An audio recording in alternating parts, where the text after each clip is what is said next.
શાંત થઈ જાય ભગવાન આગળ કે થોડું એને કંઈક ચેન્જ આપો ને તો થોડું શાંત ટાળવું પડે માનસિકવાળાને. કંઈક શાંતિવાળું કે કંઈ બીજું જરાક વાતાવરણ ચેન્જ થાય કે એવું તેવું થાય તો થોડી વાર પણ ટેમ્પરરી શાંતિ થાય, પરમનન્ટ ના થાય. સાયકેટ્રિક બીમારી હોય તો એને ટ્રીટમેન્ટ આપવી જ પડે. પ્રશ્ન છે, તિરુપતિ બાલાજી, નડિયાદમાં સંતરામ મંદિર, વીરપુરમાં જલારામ બાપા વગેરે જગ્યાએ વર્ષોથી સંત અથવા ભગવાનની કૃપાથી જાહો જલાલી ચાલે છે, તો તે ચમત્કાર નથી. ચમત્કાર નથી. ચમત્કાર એટલે શું? દેવો કરી શકે, કોઈ વ્યક્તિ ના કરી શકે. ધારો કે તિરુપતિ બાલાજી છે કે જલારામ બાપા પોતે છે, જલારામ બાપાનો દેહ છૂટ્યો પછી દેવગતિમાં ગયા, ત્યાંથી દેવ લોકો કરી શકે, કોઈ વ્યક્તિ ના કરી શકે. શું? તિરુપતિ બાલાજી તીર્થક્ષેત્રના દેવો કરી શકે, પણ તે દેવોના આત્માએ હોલ એન્ડ સોલ સત્તા નથી. તો આખી દુનિયાનું જ ના કરે, શુક્રા એકનું જ કરે. શું? એવું તો દાદા ભગવાનની જબરજસ્ત જાઓ જલાલી છે. એ મેં ક્યારેય દાવો નથી કર્યો કે અમે બધા એવું માનતા નથી કે એમના એ કરે છે ને આમ છે ને. શું? સારા રસ્તે સાચા રસ્તે જાય તો આમાં એનો સરસ ઉદય હોય તો પછી સંસારમાં એનો ઉદય સારો જ આવે. પુણ્યના ઉદયથી આ બધું ભેગું થતું. આ પુણ્ય અને પાપના ખેલ છે. શું? આ બધા પુણ્યોદયથી આ યશનામ કર્મ હોય આ બધા સંતોનું, એ યશ મળ્યા કરે. શું? અને દેવગતિમાં હોય તો દેવગતિમાંથી હેલ્પ કરી શકે. શું? એવું બની શકે. ચમત્કાર ના કહેવાય એને. શું? ચમત્કાર ના કહેવાય. આવી જાઓ જલાલી તો બહુ જગ્યા આથી વધારે હોય છે. શું? ક્રિશ્ચિયન દેવળમાં વેકેટિનમાં એ લોકો કોઈ દાડો દાવો નથી કરતા કે અમારા ફલાણાનાથી ચમત્કારથી થાય છે ને ઢીકણાના ચમત્કારથી થાય છે. એવું જ ના માને. શું? પોપની કેટલી બધી જાઓ જલાલી છે. એને જલારામ બાપાને તો એ સંત જ કહેવાય. અને એ દેવગતિમાં એમના નામથી લોકોના ભક્તિભાવ જાગે ને એમને સારું થાય તો એમને લાગે બાપાએ કર્યું. બાપા આવામાં હાથ ના ગાલે છે. કોઈ આવામાં હાથ ના ગાલે, કોઈના સંસારમાં ના હાથ ગાલે. આ દેવગતિમાં જો હોય તો દેવ કંઈ કરી શકે, પણ તે લિમિટ એની બાઉન્ડ્રીમાં ના, એના ઉદયમાં કર્મના ઉદયમાં આવતું હોય એટલું જ એ કરી શકે, એથી બધા ના કરી શકે. એ તો દેવો બધા આખી દુનિયાનું સારું જ કરી નાખે, કોઈને ખરાબ થવા જ ના દે. ના, એવું નથી. શું? બધાનું બધું ના કરી શકે. એના જેટલું બાઉન્ડ્રીમાં આવતું હોય એટલું જ એનાથી થઈ શકે. શું? એટલે આ બધી ભક્તિભાવમાં બરાબર છે, ભક્તિનું ફળ એને મળ્યા જ કરે. શું? અને ભક્તિમાં આ તો સાયન્ટિફિક સમજવા માટે કહીએ તો, બાકી ભક્તિભાવથી માટે બરાબર છે. શું? પ્રશ્ન છે કે આ મૂર્તિમાં અમીઝરણા થાય એ બધું શું છે? આ બને છે દેવકૃત છે. શું? મંદિરોમાં દેરાસરોમાં આવું આપણને લાગે કે ચમત્કાર થયું છે, ખરેખર દેવીકૃત ચમત્કાર કહેવાય. દેવદેવીઓ કરે, ક્યાંક પ્રતિષ્ઠા મહોત્સવ હોય કે એવું કંઈ હોય તો લોકોને એની આ તીર્થની ભક્તિ શ્રદ્ધા વધારવા માટે આવા કંઈક ચમત્કાર, અમી પડે, ઝરણા થાય, એવું તેવું બને. એવા તો બહુ અનુભવ થતા હોય છે, પણ એ આત્મા માટે એનું કંઈ હેલ્પ નથી. ભક્તિભાવ શ્રદ્ધા વધારવા માટે બરાબર છે, પણ જેને આત્મામાં શ્રદ્ધા બેસી ગઈ છે, આત્મા જ છું એવું ભાન થઈ ગયું છે, એના માટે આ બધું ગૌણ છે. આ તો એકડે બગડેથી આગળ વધતા હોય એમને સ્થિર કરવા માટે આવું બધું કંઈક જોઈએ. એ સ્ટેન્ડર્ડ માટે બરાબર છે. બાકી એવા તો ચમત્કાર બહુ થાય છે. જો અમે પણ ઘણી વખત આ અનુભવ કરેલા છે. કેટલાય લોકો કે બેન સુગંધ આવે છે, સુખડની સુગંધ આવે છે, નાની આવે છે. પછી ઘણીવાર આપણે અહીંયા ચલામણીમાં પ્રતિષ્ઠા કરી હતી ત્યારે ચંદનનો વરસાદ થયેલો, આખો વરસાદ જ થયેલો બધા ઉપર. ઘણીવાર ખેસરના છાંટણા પડે, અમારા ઉપર પડે, દીપક પડે, પણ એને કે બહુ મહત્ત્વ ના આપીએ. આ દેવો રાજી છે. જય સચ્ચિદાનંદ. અમે તમે જે કામ કરો છો એ અમે કામ કરીએ છીએ, એમાં એકબીજાના હેલ્પર છીએ. બાકી તો અમારે કંઈ સંસારનું કશું જોઈતું નથી, નામનાય જોઈતી નથી ને કીર્તિ જોઈતી નથી. તમે આવી રીતના રાજી થઈને અમારા પર કૃપા વરસાવો છો, બહુ થઈ ગયું. કૃપા વરસાવતા રહેજો. બાકી બીજું સંસારનું કશું જોઈતું નથી અમારે. એવી ભાવના હોય ત્યાં બધા દેવો રાજી જ હોય. પણ એ બધું ગૌણ કહેવાય. શું આપણે તો મોટામાં મોટી વસ્તુ કે આપણે કોઈ દુઃખ જ ના થાય. ગમે એવા આપણે હોઈએ, ગમે તેવો આપણને પ્રસંગ આવે દુઃખનો, તો એ આપણને અંદર ટચ ના થાય, એ આનંદ આનંદ રહે, તો એ સાચું કહેવાય. આ ક્રમિકમાં રિલેટિવમાં ગુણ થાણા ચડતો જાય અને પછી એને સિદ્ધિ અને લબ્ધિઓ પ્રગટે છે. દાખલા તરીકે ગૌતમ સ્વામીને લબ્ધિઓ હતી. હવે એ સહેજા સહેજ જ પ્રગટતી હોય, પણ સામાન્ય જણને લોકોને એમ લાગે કે આ બધો ચમત્કાર છે. એટલે સાચી વાત છે. રિદ્ધિઓ સિદ્ધિઓ આમાંય થાય, અક્રમમાંય થાય, કોકને થાય.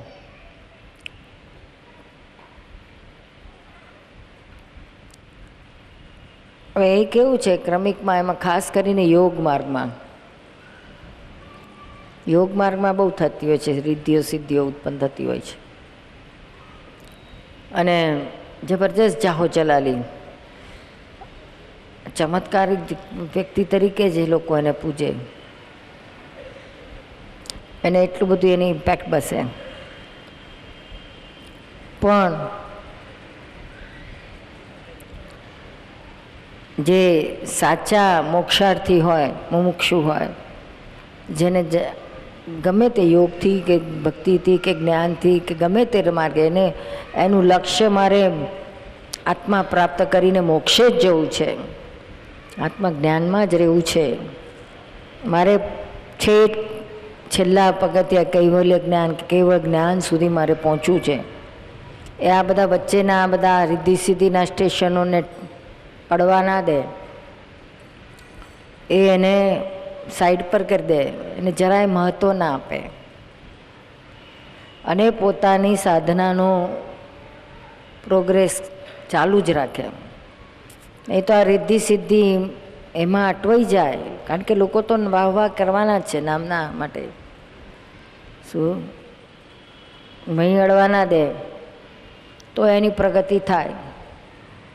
આ બધી જેમ જેમ આ ચમત્કારો કે રિદ્ધિ સિદ્ધિઓ જુએ ને તેમ લોકો આકર્ષાવાના છે જ, એની પાછળ ગાંડા થવાના જ છે. શું એટલે બધી યોગિક ક્રિયાઓથી અમુક ઘણી બધી જાત જાતની આવે છે, બધી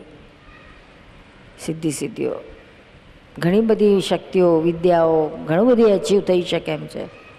હવે એનો ઉપયોગ કરે લોકોને આકર્ષવા માટે તો એ બધી વપરાઈ જાય અને અંદર એનું લક્ષ્ય પ્રાપ્ત થયું ના હોય એટલે પછી એ પછડાય, પડે, જબરજસ્ત માર ખાય, ફરી પાછું એને એકડેકથી પાછું સાધના કરવી પડે. શું એટલે જે સાચા સાધકો છે એ બાધક ના થાય, સાધક જ રહે, એની પ્રગતિ કર્યા જ રાખે ને આવું વચ્ચે આવવા ના દેશું. આપણે અહીંયા અક્રમમાં પણ થાય, ક્રમિક એટલામાં નહીં, અક્રમમાં પણ આપણો અહીંયા જ્ઞાન માર્ગ છે. એટલે અહીંયા આપણે પેલી ભૌતિક યોગિક સિદ્ધિ સિદ્ધિઓ ના મળતા, પણ જ્ઞાનની સિદ્ધિ, દાખલા તરીકે તમને જેટલું જ્ઞાન પરિણામ પામ્યું એટલું જ્ઞાન તમે પરિણામ ભલે ઓછું વધતું થયું હોય, પણ તમે જ્ઞાન દાદાનું સાંભળ્યું હોય, સમજ્યા હોય બુદ્ધિથી પણ, કેમ નહીં, પછી તમારી પાસે કુદરતી બક્ષિસ હોય ને તમે લોકોને સમજાવી શકો તો લોકોને બહુ શાંતિ થઈ જાય, એને ઠંડક થઈ જાય, એના દુઃખ ઓછા થઈ જાય. કારણ કે બુદ્ધિથી સમજાવો તો પેલી બુદ્ધિથી પેલો સમજી લે તો એની બુદ્ધિ ઊંચી ઊંચી કરતી ઓછી થઈ જાય, બુદ્ધિની બળતરા બંધ થઈ જાય. જ્ઞાન બુદ્ધિથી પણ જો સમજે તો એને શાંતિ થઈ જાય, એવું છે આ જ્ઞાન. એટલે આવું જ ઘણાને એવું થાય કે સમજાવે બધા બીજાને તો પેલાને શાંતિ થઈ જાય, તો એને એમ થાય કે એને એનું અસર પોતાને શું થાય, આ એક પ્રગટ્યું પ્રાપ્ત થયું એને જ્ઞાનની સિદ્ધિ કે બીજાને વાત કરે તેને શાંતિ થાય, તો એને એમ લાગે કે ઓ મારામાં કંઈક આવી ગયું છે, એ હું છે તો કંઈક કરી શકું એમ છું,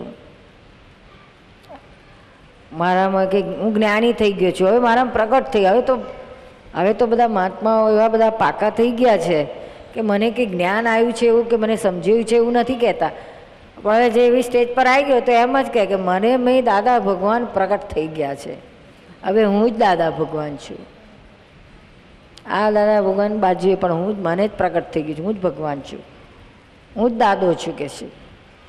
એટલે આ પછડાવાના ધંધા, જ્ઞાનની આ સિદ્ધિ વટાઈ. શું જેની પાસેથી જેના જ્ઞાનથી તમે પગથિયા ચડ્યા એ જ હું થઈ ગયો, એ પછડાય નહીં તો પરમ વિનયનો માર્ગ તૂટ્યો કહેવાય. શું હંમેશા લઘુત્તમમાં જ રહેવું પડે. બધે દરેક દાદા કે હું આખા જગતના જીવ માત્રનો શિષ્ય થયો, તો આ દાદાના દાદા થઈ જાય. તો એ જ્ઞાનની સિદ્ધિ આવેલી અને પછાડે. એટલે હવે તો ગામે ગામ ઠેર ઠેર એક દાદો તો થઈ ગયેલો દેખાશે જ તમને. શું સુરતમાં કેટલા છે? 2-4 છે કે એક છે? 2. વિઠ્ઠલભાઈ કઈ ગયા? તમે દાદા નથી થઈ ગયા ને? ક્યાં ગયા વિઠ્ઠલભાઈ? એ ચંદન કે છે હું ચોટલી પકડી રાખું છું, એમને દાદો થવા જ ના દઉં કે. પહેલી એ પૂછે તમે આ બધું કરો છો, અહંકાર તો નથી આવી ગયો ને? મને તો લાગે છે અહંકારથી બોલો છો. એટલે પેલો ટાળો પડી, આ બેઠો વિઠ્ઠલ ચોટલી પકડે છે ને ચંદન. ઓ ખરા ગુરુએ, બાકી ગુરુ થઈ જાવ તો તમને મન થાય, પણ આ ગુરુ થઈ છે.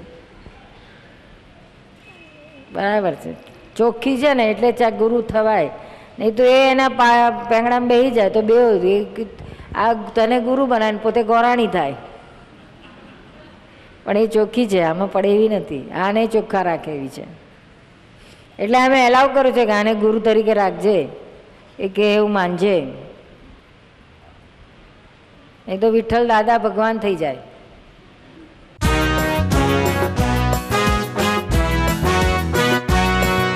સૌરાષ્ટ્ર પ્રાંતના સુરેન્દ્રનગર શહેરમાં આવેલ નિષ્પક્ષપાતી ત્રિમંદિરની ધજાઓ દૂરથી જ નજરે પડે છે.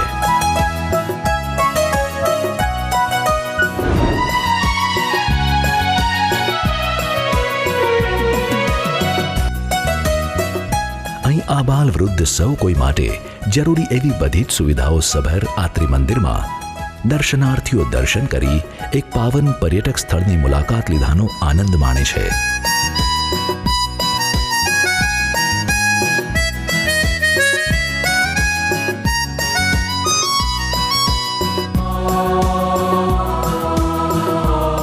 તો આપ પણ આવો અનેરો આનંદ માણવા Surendranagar ત્રિમંદિરે.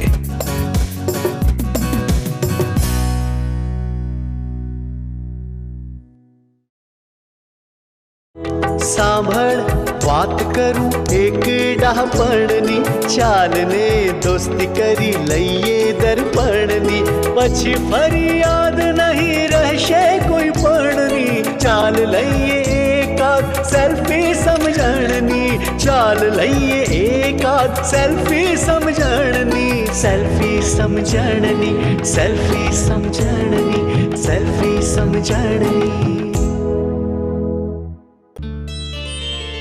It's Dada Bhagwan Foundation presentation.